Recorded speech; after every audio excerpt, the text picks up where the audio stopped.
nchi ya Kenya token Marwa. Marwa, nchi ya Kenya token Marwa.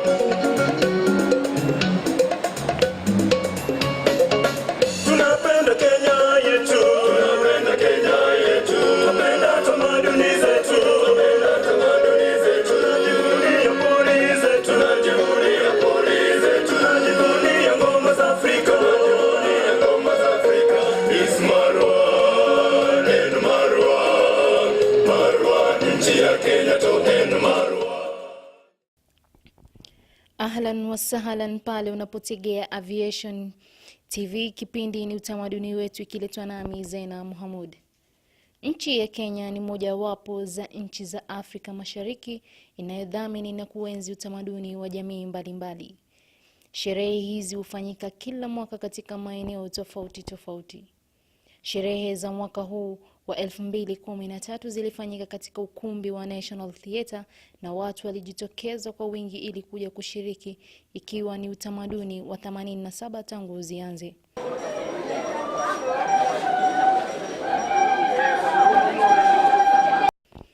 Wafanyabiashara pia walijitokeza kwa wingi kuuza vitu mbalimbali kama mavazi ya kitamaduni, sanamu, vipuli, viatu vya Kiswahili, bangili, vikapu, vyakula vya kitamaduni na kadhalika.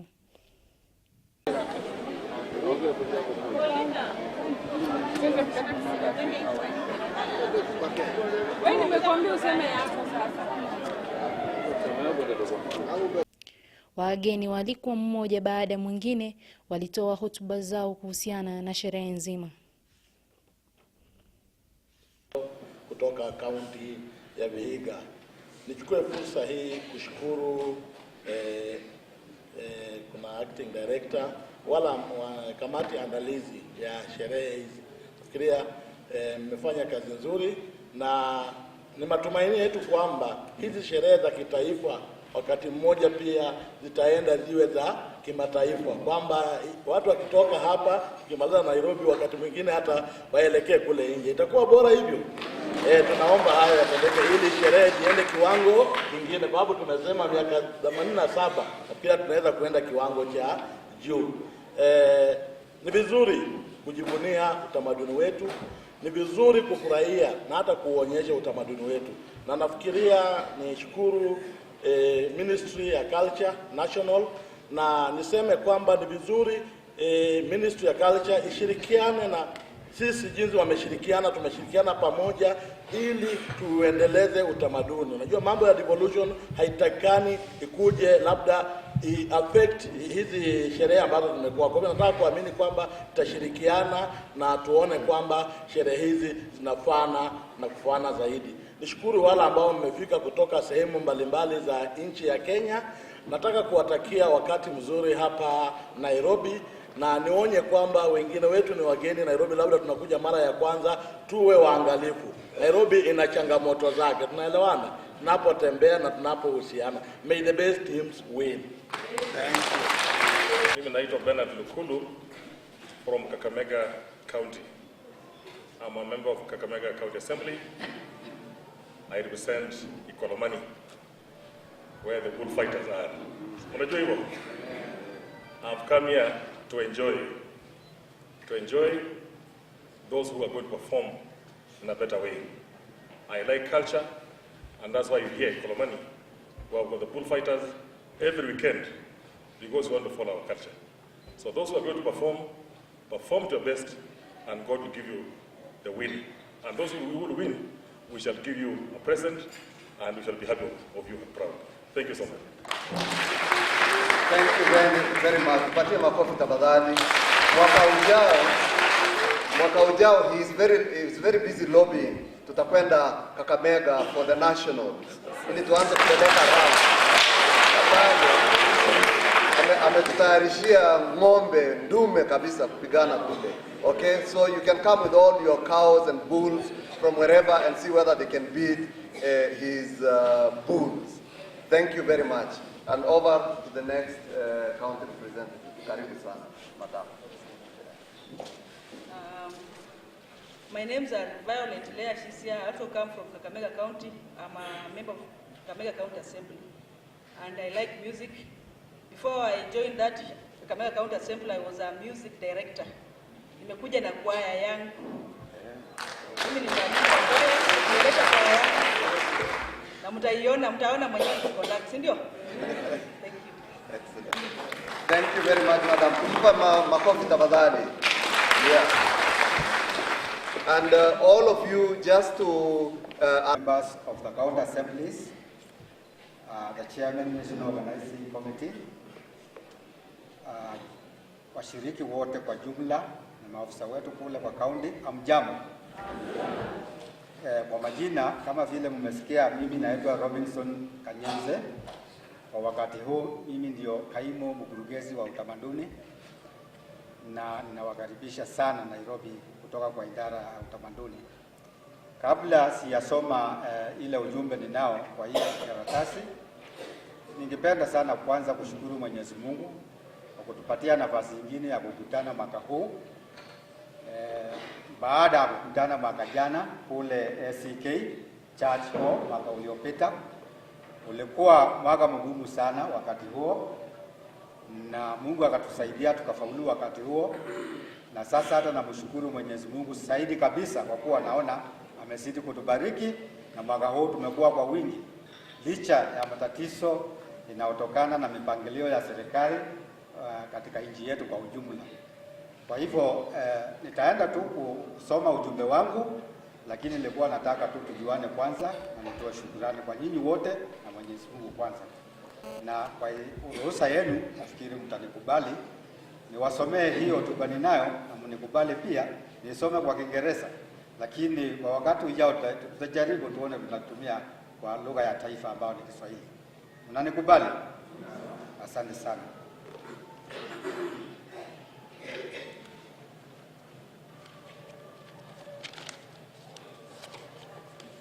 Basi hii ndio hotuba ambayo nimetayarisha kufungua hiki kikao, na bila shaka tutakuwa na kikao kingine wakati wa kilele za hii sherehe, na wakati huo tutaweza kuwaletea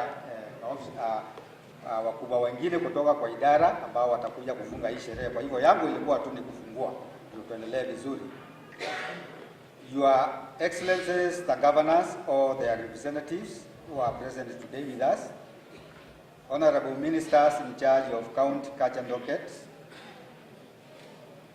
members of the legislative assemblies of the county present today, the chairman of the National Organizing Committee and the members of the Kenya Music and Cultural Festival, participants, distinguished guests, honorable adjudicators, ladies and gentlemen. It gives me great pleasure to join you today in marking the 87th edition of the national event of the Kenya Music and Cultural Festival. I want to thank the Kenya Music and Cultural Festival Organizing Committee and all the participants, including individuals, institutions, churches, clubs, parastatals, and all other stakeholders whose continued support, commitment, and dedication in sustaining this festival has made it possible for this year's edition to take place. Despite many challenges that you may have experienced, you have remained committed in making sure that this festival remains active,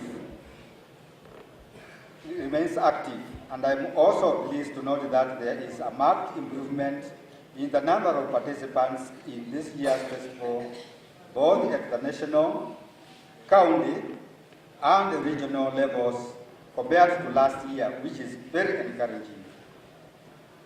I commend you all for your selfless efforts towards this end.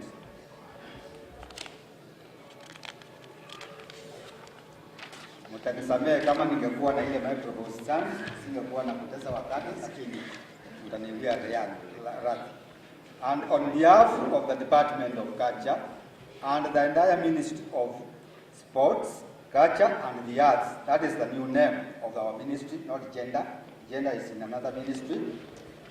May I also take this early opportunity to welcome you all to this year's festival and wish you all the best as you proceed with the event. The Kenya Music and Cultural Festival continues to play a significant role as a resource for social, economic, political, and spiritual development, as well as a forum for raising general public awareness on topical issues. This festival is not only an annual event, but it is also a flagship activity in the Ministry of Sports, Culture and the Arts, and a key event in this ministry's calendar of events. This national event is a culmination of the many activities that take place at the various community cultural festivals through representation by the various participants drawn from the various counties and regions of this country. As we all know, Kenya is endowed with a rich cultural diversity with regard to performances that we must cherish and preserve for their intrinsic and extrinsic values. The Kenya Music and Cultural Festival underscores the significant role music, dance, and drama, and other forms of performing arts expressions play in recognizing and appreciating that our cultural diversity is a common heritage of all Kenyans. Blended with other opportunities which include our natural heritage and beautiful varied landscapes, these creative performances increase the range of choices for economic and recreational opportunities we should leverage on which we Mashairi yalianza kumiminika kutoka kwa washiriki, kila mmoja akiwa na mada yake, na hatimaye waliweza kuwatumbuiza watazamaji.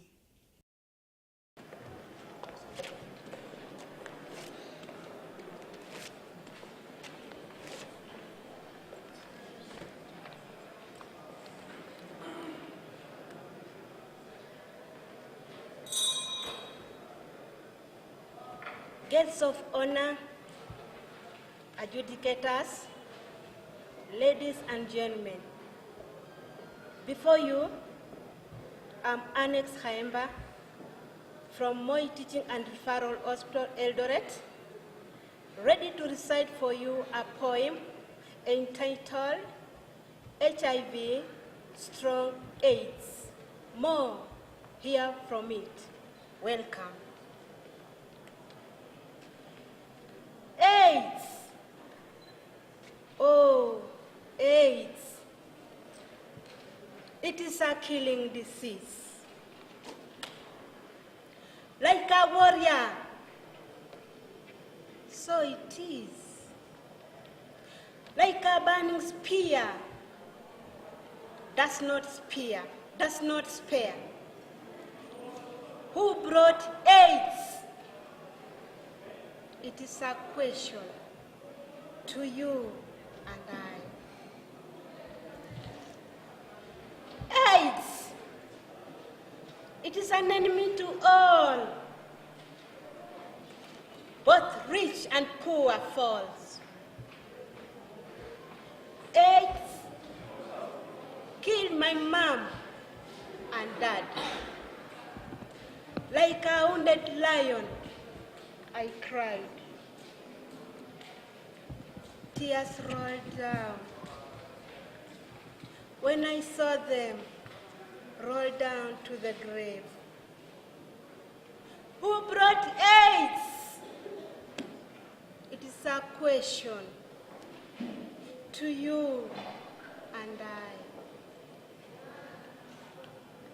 Wake up, very Kenyans.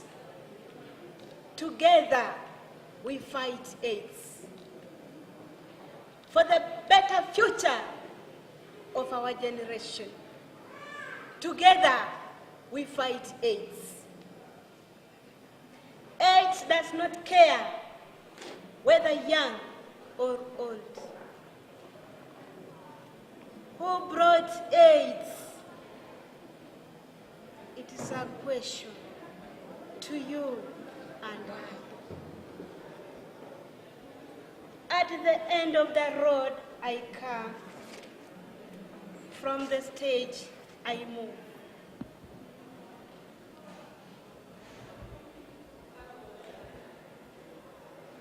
At the end of the road I come.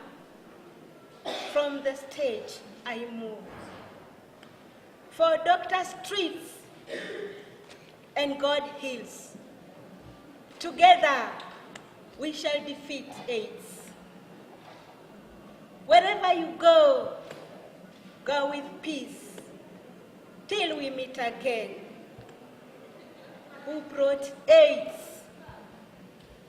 It is a question to you and I. Thank you.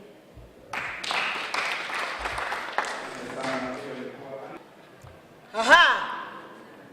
On the stage is Judith Nanjala from Bungoma County, ready to recite for you a poem entitled HIV/AIDS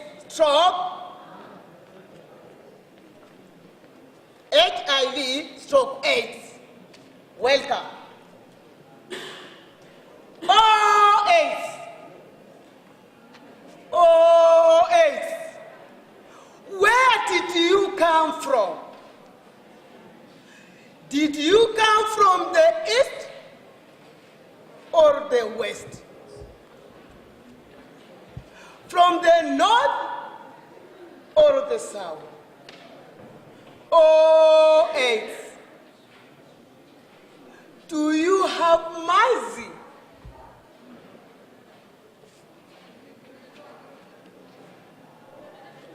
Many people died, now and then. Oh, AIDS. Oh, AIDS. Do you have mercy?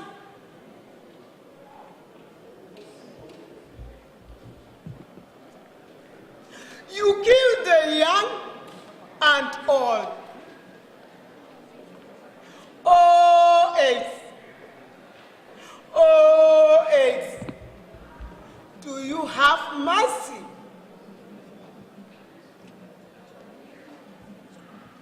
AIDS is a killer. It kills the breadwinners of the family. The orphans left behind.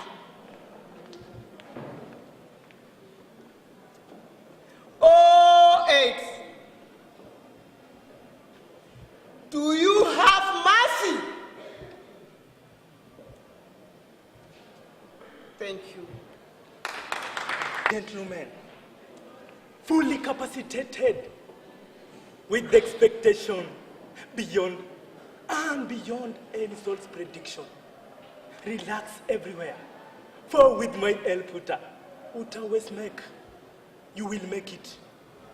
We are for this long journey to discover what is cooking on the pot. It is quite unfortunately that nobody among you here can interpret what is cooking on the pot. But you are very lucky that the son of man by the name of Dennis Cheboy from University of Eldoret can interpret what is cooking, boiling, and frying in the pot. Yes, hot pot with Nyababa. Yes, I bring you the story of Nyababa. Long time ago, in Kakamega County, he lived a very handsome man who was vertically insane, biologically incorrect, but mathematically proportional. All his life was all about mathematics. Try to add income, subtract his weight, and avoid multiplication. Ladies and gentlemen, as he was circumnavigating along Kakamega County, he discovered something as he was centering, that the land was very beautiful. The green vegetation symbolizes pasture for our animals. Not forgetting, back at home, our young sisters who promised some sweet waters. Yes, ladies and gentlemen, as Nyababa was navigating and soaring around the village of Bumula County, he discovered something. Something that people only knew in black and in red. They had read about it all over. He had seen it in the newspaper. And this was none other than Atoti. When you go to Mombasa County, she was called Atoshi. Back to Rift Valley County, she was called Atoti. And back to Nyanza, she was called Atoti. Atoshi, Atoti, or Atoti all meant the same. Atoshi had a very beautiful fish pond that everyone wished to have a fish from it. The fish pond aside, Atoshi was a kind of a lady. While walking on the road, he swayed, swung, and vibrated to the tunes. I will make you fishers of men, fishers of men, fishers of men. I will make you fishers of men if you follow me. Nyababa declared war. I never remember this war. Could displace his wife internally. So Nyababa told his wife that he was going for the fishing trip in Kakamega County. So he went hoof up to the hills and down to Kakamega County. I finally was there at the very, very beautiful fish pond in Natoshi's compound without wasting time. Nyababa took the hook from the pocket and swayed in air for some time. Before throwing it into the pond, it went rehab. Nyababa started pulling. He pulled. But when the temperature was beyond human survival, Nyababa removed the hook from the pond, at least to get some fresh air. And when he felt that he had relaxed a bit, he then threw the hook back to the pond. Unfortunately, this time, he hooked up a deadly black scorpion sting. It stung Nyababa. Nyababa cried. Nyababa coughed. Nyababa became weak. Nyababa died. And that is how Nyababa died. Wow, ladies and gentlemen, for those of you who have been praying for this man to get out of the stage, your prayers have been answered. But please remember, we are not on the safe side. If it is really safe for you guys to go on a fishing trip, ensure the pond has been well examined by the engineers from Vulna Cultural Team, VCT. Bye-bye, bye-bye. Haikuwa hivi yeye mama ye, tulikuwa na tamaduni zetu tulizozipenda mama ye. Culture 1013 from Bungoma County. I'm going to talk about culture. Yes, culture.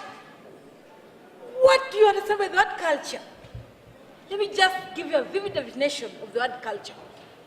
Talk about culture. What comes to my mind is a way of life. Culture is a practice. Yes. Culture, like I said before, it's a way of life. Culture is richness. Culture is our heritage. It's our wealth. I love culture. Today, we are here. Why? We are celebrating our culture.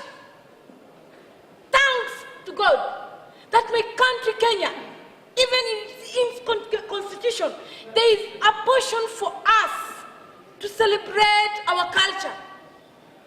Today, or this year, we are celebrating Kenya at 50. And in that, we've been given an opportunity to come and express our cultures. People have come from every part of this country.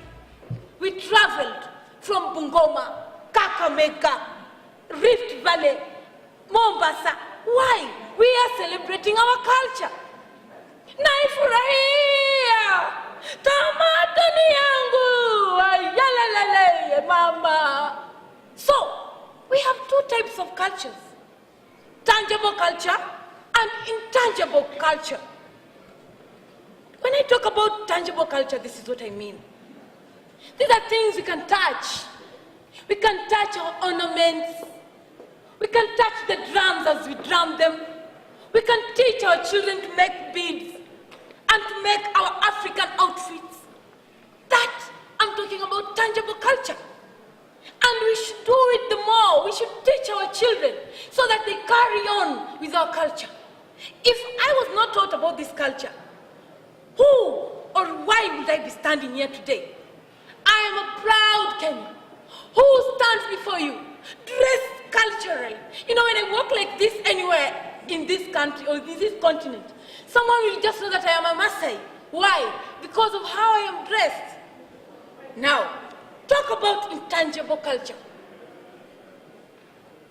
You know, when we live in Nairobi here, and our parents come to visit us, they'll make some nice chicken, maybe roast it, or even boil it in our locally known munyu. They'll boil it in that stuff, and it just becomes soft and delicious. You can just eat until you bang here. That's intangible culture. The things that we just do out of passion and love. Our parents could like make sucha, dodo, michicha, and pack them so well in banana leaves and carry them to town. That's what talk about we mean intangible culture. Now, where would you be today if it were not for culture? You would be somewhere just there. But because you love culture and you have passion for culture, that's why you are here. You and I, we are celebrating Kenya at 50 through our culture. Culture is a source. It's an opportunity. It's a way that can provide job opportunities, especially for both the young and the old. Like I'm here. My county, Bungoma County, has facilitated my coming here. I've been paid for transport, I've been given lunch allowances, I've been given accommodation and everything, plus some money, of course, which is right inside my pocket. Why? Because I'm coming to represent Bungoma County here to talk about culture. So, today I'm not jobless outside there, I'm not idle. I'm here because of my culture. Culture has seen many of our youths outside there. They're earning a living. I mean, they just sing,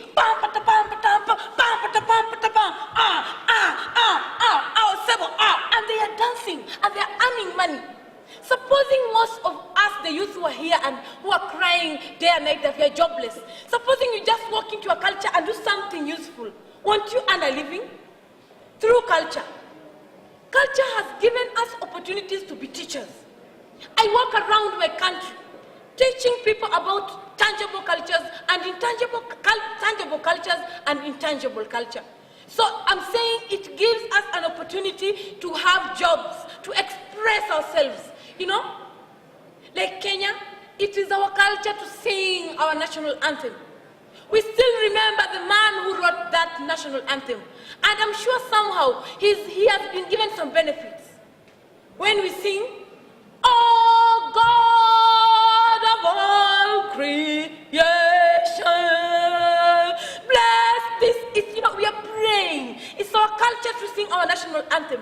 And through it, we agree with God. We agree with ourselves. So culture unites us. Somehow culture brings us together. That's why I'm proud.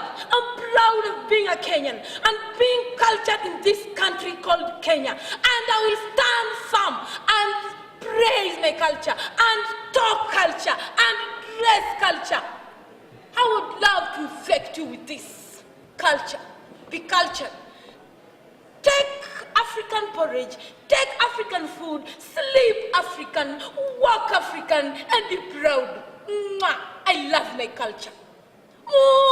Chamila ni mtumwa, yeye mama tembea na tamaduni zako mama. Pale zamani kina nyanya walikumbatia tamaduni, yeah mama. Thank you. Guests, fellow Kenyans, good evening. I'm Ronald Smith Kikwe from the Moi Teaching and Referral Hospital. I'm presenting something on devolution. I want to talk about the topic of devolution. Before I do, I don't know who I'm speaking to. I know in this crowd there are people who are more knowledgeable to me about the same subject. And there are some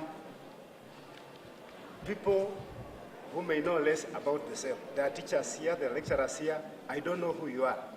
That's why, in my discussion, I'll leave space for criticism. And I'll also allow space for questions and interaction if time will allow. Devolution.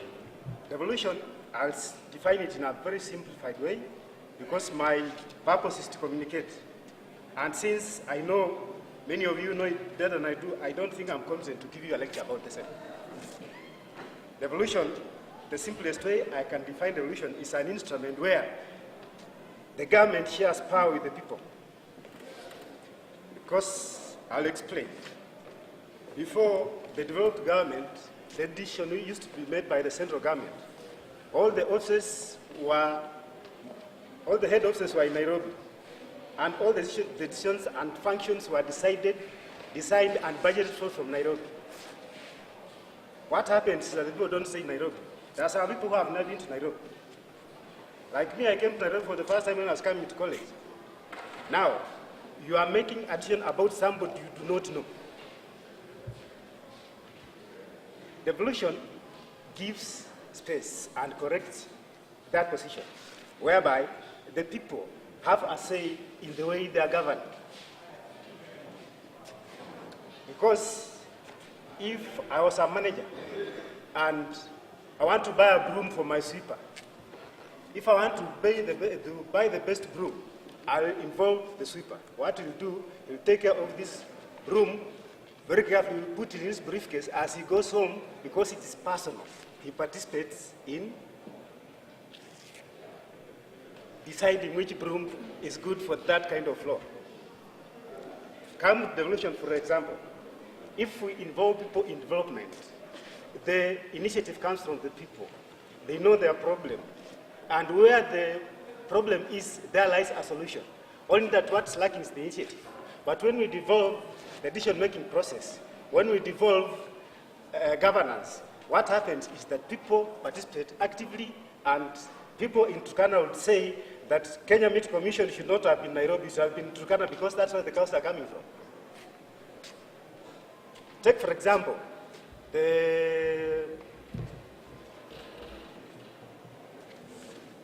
sorry, excuse me, I've forgotten the next point. Now, I want to talk about the advantages of devolution after having given that illustration. She was a singer. She used to sing for us. She used to tell us, when young we work so hard, so that in future we fly high up like birds. She used to tell us exactly like I'm telling you. These words are many, but you can choose to take a few. Wanapolewa sio lazima tulewe. Wanaposanya sio lazima tusanye. Wanapochoma sio lazima tuchome. Wanapofanya haya sio lazima wewe pia. Maisha yao ni yao na maisha yako ni yako. Ujana wako ni jukumu lako, na kuhimiza jenga msingi mwema. Sasa watasema maisha ni matamu sasa, but in future watakuomba pesa. These words are many, but you can choose to take a few. Wanapolewa sio lazima tulewe. Wanaposanya sio lazima tusanye. Wanapochoma sio lazima tuchome. Wanapofanya haya sio lazima wewe pia. Maisha yao ni yao na maisha yako ni yako.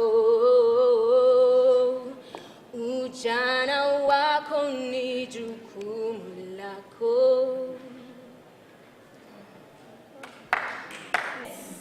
the stick. Look at me, heavy loads I carry, burdens clung on my back like dung, due to this stick, this stick, this stick of progress, this stick of prominence, this stick of fortune, this stick of esteem, this stick of real status, indeed status. Come on, huff, puff, don't be shy, huff, puff. Fly high, dine high, with the high and mighty, for this stick of pleasure makes you cool like a cock. You shake your head, for this stick you say replicates the Russian roulette, appealing, revealing, yet destroying. Mates, archaic mates, this stick enriches, nourishes the brain, the body, and breaks barriers. Leisure now bearable. Feel it, live it. Come on, don't be shy. So now I puff, I now fly high. The ego and understatement. Oh my. Oblivious of the dependency, oblivious of the slavery, oblivious of addiction, oblivious of the future for God. Graduated from the stick to harder logs, huff, puff, to greater heights, indeed greater heights. But alas, the distended abdomen, the bloated abdomen, the congested thorax, the perpetual cough, the reverberations in my head, my brain, my ears, my everywhere. The dependency, the delusions, illusions, the stick of pleasure. Now a stick of pain, pain, excruciating pain, painful pain over pain. Life's now a big hell. Who do I tell? The stick of progress. Now a stick of distress. The stick of esteem. Now a stick of shame. The stick of fortune. Now a stick of misfortune. This stick encumbers me in a cocoon with chains, chains of pain. My liver a stone, my heavy chest, packed feet, delirious mind, due to this stick. Exams failed. Oh, the big stick. Now sickly. Oh, the big stick. Now destitute. Oh, the big stick. Enslaved. Oh, the big stick. Poverty beckons. Oh, the big stick. But a respite. The nakada top. Convicting. The reversal irreversible. Irrevocable. The reversal. The cocoons broken. The chains broken. The dependency broken. Hail the resurrect reversal. Now a lawyer for the reversal. Away with the stick of pain. Cut the stick of pain. And I swear never, never to puff the stick of pain. And I swear never, never to puff, huff the log of disempowerment. Ooh, the fragrance, the elegance of a drug-free body, the aura so bliss. Keren Wangari, Thogoto, T.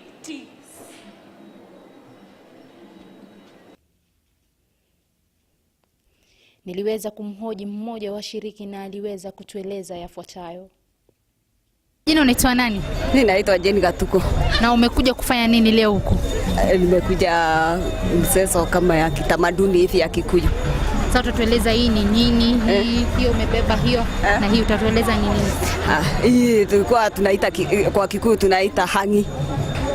Na inamaanisha nini? Hii hangi ilikuwa inavaliwa na washosho.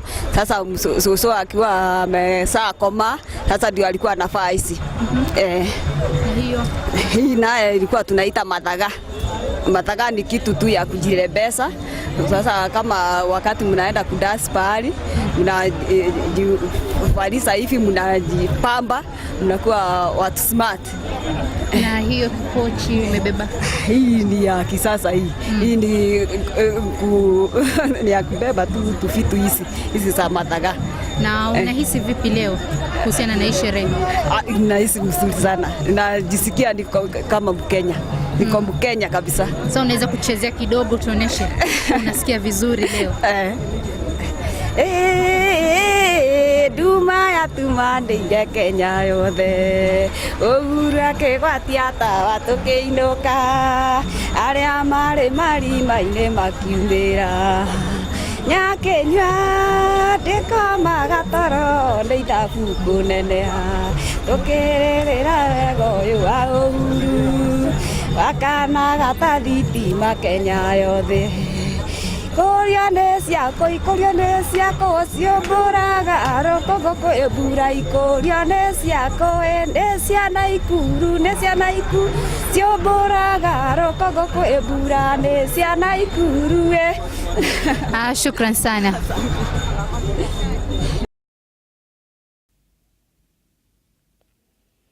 Shughuli nzima ilisindikizwa na nyimbo tamtamu za kitamaduni kutoka kwa makundi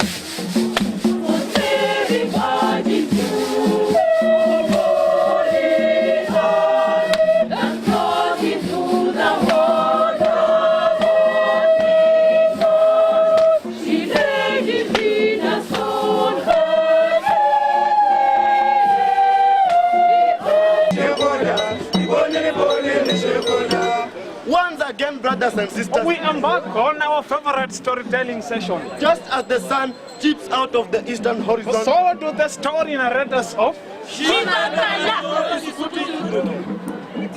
I'll hit your behinds. Okay.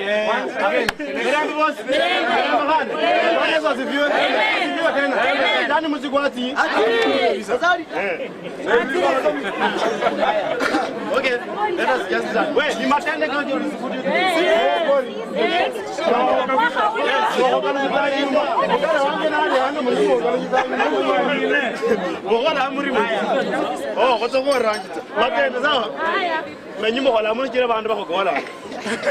Once again, brothers and sisters, we embark on our favorite storytelling session. Just as the sun chips out of the eastern horizon, so do the story narrators of and descend the beautiful gates of with the pepper bags full of greetings, accompanied with the story of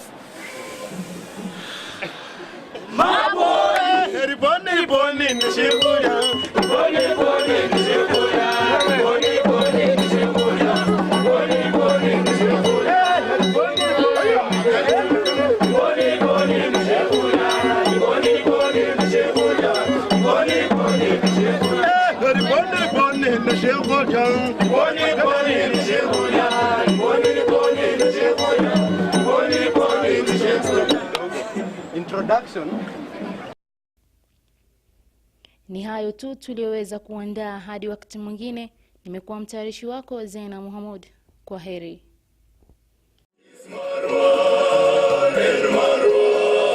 Marwan, nchi yake